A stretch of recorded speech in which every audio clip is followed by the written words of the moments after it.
आज सकाळी उठल्यानंतर ही नळाची अवस्था पाहिली आणि ठरवले की आज मात्र हा नळ चमकवायचाच. मी कोणती ट्रिक वापरली काय हे तुम्हाला नक्की मी शेअर करणार आहे.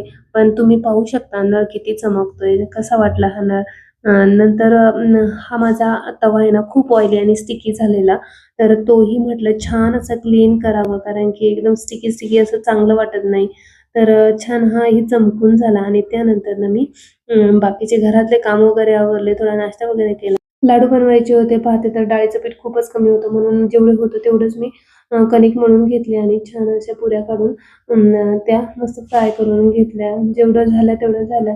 बाकी म्हटलं चला आता हे बारीक वगैरे व्यवस्थित करून घेऊया. आधी हातानेच बारीक केलं आणि नंतर मिक्सरमधून बारीक असा मस्त हा रवेदार हा भुगा करून घेतला आणि म्हटलं चला हे लाडूचा पाकही बनवून घ्यावा कारण की एकदा काम पेंडिंग राहिलं तर असंच राहून जातं. तर हा छोटासा ग्लासचं मी माप घेतलेलं. तर तो छोटासा ग्लास भरून मी पाणी घेतलं. त्यामध्ये 2 मोठे हे स्पून मी साखर टाकली आणि पाक तयार करायला घेतला. मीडियम गॅसवरती हा मी पाक बनवत होते. तर छान असा एकदम फेस आलेला, छान मेल्ट झालेली साखर. त्यानंतर एकदम एकतारी पाक पाहिजे असतो आपल्याला लाडूसाठी.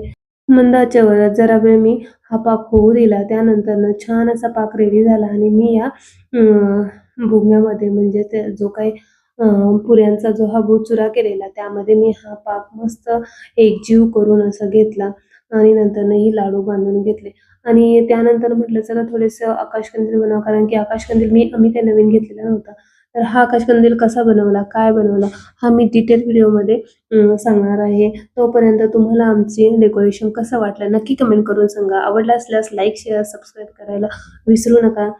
असेच नवनवीन व्हिडिओ पाहण्यासाठी चॅनलला नक्की सबस्क्राईब. भेटूया अशाच एका नवीन व्हिडिओमध्ये. तोपर्यंत मस्त राहा, स्वतःची काळजी घ्या.